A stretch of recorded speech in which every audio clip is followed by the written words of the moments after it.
Cartagena, Colombia looks at first like a postcard city: bright colonial balconies, Caribbean water, stone walls, plazas, churches, and narrow streets filled with heat and music. But underneath that beautiful surface is a much bigger story. Cartagena was not just another coastal settlement. For centuries, it was one of the most strategic cities in the Spanish Empire. Its location on Colombia's northern coast made it a gateway between the Caribbean Sea and the interior of South America. Ships, soldiers, officials, enslaved people, silver, goods, and imperial orders all moved through this port. To understand Cartagena, you have to see it not only as a tourist destination, but as a city built at the crossing point of geography, wealth, conquest, defense, and survival. Long before the Spanish arrived, the region around Cartagena Bay was already inhabited. Human settlement in the area goes back thousands of years, with indigenous communities using the coast, islands, wetlands, and inland routes in ways that made sense for local trade, food, and defense. That early history matters because Cartagena's value did not begin with Europe. The bay itself was naturally useful. It offered access to the sea, protection for vessels, and connections to nearby river systems and inland territories. When the Spanish later chose this place for a colonial city, they were responding to advantages that local peoples had already understood. Cartagena's later imperial importance was built on top of a much older human geography. The Spanish founded the present city on June 1, 1533, naming it after Cartagena in Spain, a name that itself reached back to the ancient city of Carthage. That naming was symbolic. Spain was not simply creating a town, it was planting an imperial outpost. During the 16th century, Spain was rapidly building an overseas empire across the Americas, and it needed ports that could control movement, collect wealth, and connect colonial territories with Europe. Cartagena quickly became one of those ports. By the early 1540s, its importance was already clear. It was positioned along Caribbean maritime routes and close enough to inland pathways to serve as a practical bridge between sea power and colonial administration. Cartagena's geography explains much of its rise. The city sits on Colombia's Caribbean coast, near Cartagena Bay, with access to routes connected to the Magdalena and Sinú river systems.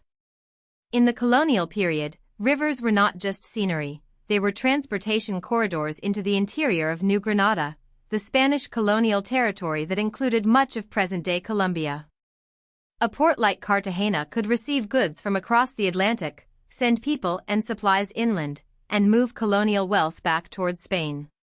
This made the city a logistical machine. Its location turned the coastline into a hinge between continents, connecting European power, Caribbean navigation, and South American resources. One of Cartagena's most important roles was in the movement of wealth through the Spanish Empire. It became a key port for exporting silver from the interior of South America, including silver connected to the great mining economies of the Andes. That silver was not merely a local product, it was part of a global financial system. Spanish silver helped fund wars, trade, debt payments, and imperial ambition across Europe and beyond. Cartagena therefore became tied to a much wider world economy. A ship leaving its harbor could represent months of extraction, forced labor, taxation, and imperial planning. The city's prosperity and danger both came from being attached to that flow of wealth. Cartagena's history also includes one of the darkest foundations of the Atlantic world, the trade in enslaved Africans. Under the Asiento system, which regulated the supply of enslaved Africans to Spanish America, Cartagena became a major point of entry. People were forced across the Atlantic under brutal conditions and then sold into colonial economies throughout the region. This was not an incidental detail in Cartagena's story. The city's colonial growth, wealth, architecture, labor systems, and social structure were shaped by slavery. Its beauty today exists alongside this painful history. Any honest explanation of Cartagena has to hold both realities together, the preserved colonial city and the human suffering that helped build it. Because Cartagena handled wealth and strategic traffic, it also attracted enemies.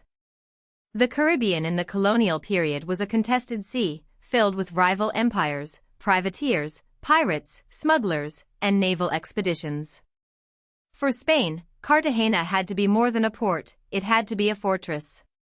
If attackers captured it, they could disrupt trade, seize treasure, and weaken Spain's control over the region. That is why defense became central to the city's identity. Walls, batteries, forts, and military engineering were not decorative. They were responses to a world where maritime power determined survival. Cartagena's famous fortifications were built because the city was valuable enough to be attacked again and again. The walled city of Cartagena is now one of its most recognizable features, but its walls were originally tools of imperial security. They protected administrative buildings, churches, elite homes, warehouses, and military infrastructure. Inside the walls, Spanish colonial power could be organized and displayed. Outside them were other communities, markets, roads, and vulnerable edges of the city.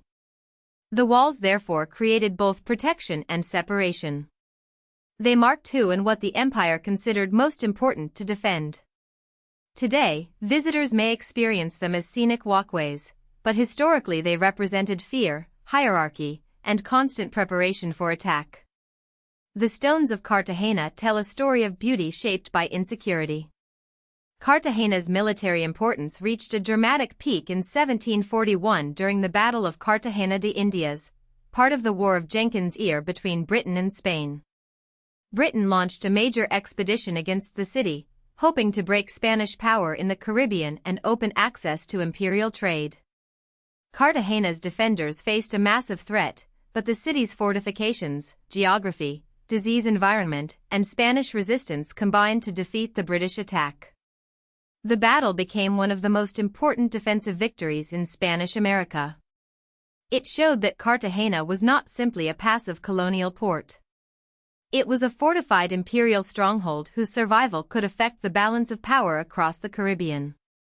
During the colonial period, Cartagena also served as a center of political, economic, and ecclesiastical life.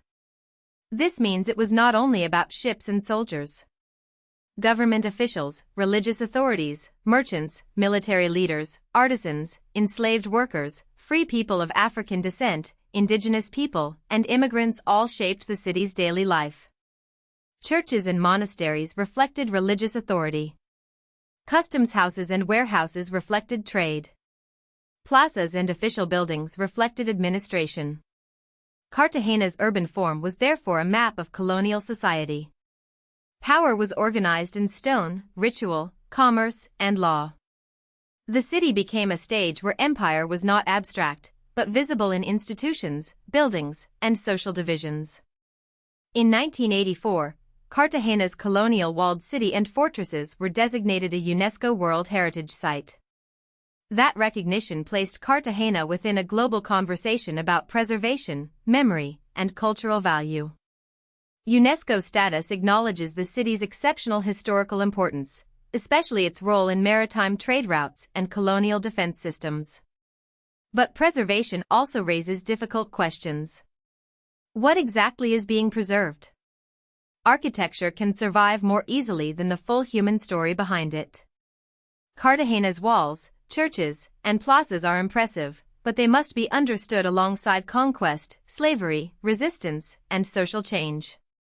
Heritage is most powerful when it does not turn the past into decoration, but helps people confront its complexity. Modern Cartagena is the capital of Colombia's Bolívar department and one of the country's major urban centers. According to the 2018 census, it had more than 876,000 residents, making it one of Colombia's largest cities and a major hub of the Caribbean region. Its economy today includes maritime industries, petrochemicals, and tourism. That mix reflects continuity and change. The port still matters, just as it did centuries ago, but the city also sells its history, climate, and image to the world.